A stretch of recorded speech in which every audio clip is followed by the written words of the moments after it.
Hello friends, आज मैं आ गई हूँ सुबह सुबह छत पे काम करने। देखी हूँ तो यहाँ पे लिली फ्लावर खिलने वाला है और इतना सारा काम है मुझे छत में कि मैं एक दिन में तो नहीं कर पाऊँगी। तो पूरा वीडियो देखने के लिए चैनल को सब्सक्राइब कर लें और वीडियो में बने रहें। और देखो मैं काम करने स्टार्ट कर दी हूँ। कहाँ से शुरू करूँ कहाँ से ख़त्म करूँ कुछ समझ में नहीं आ रहा है। फिर धीरे धीरे कर ही रही हूँ। एकदम ठंडी ठंडी हवा चल रही है, एकदम मौसम एकदम अंधेला अंधेला सा है, बारिश होने वाली है। फिर भी कर रही हूँ, धीरे धीरे जितना हो पाएगा करूँगी।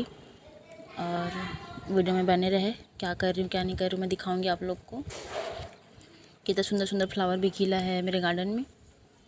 बहुत सारा काम है, कितना अच्छे से करना है, सजाना है, दिखाऊँगी मैं। जब पूरा मेरा गार्डन सेट हो पाएगा ना, उसके बाद आप लोग देखना, मैं दिखाऊँगी आप लोग को कितना प्यारा लगेगा। और इधर है, और आज इतना ही काम हुआ है। देखो आगे का वीडियो देखने के लिए चैनल को सब्सक्राइब कर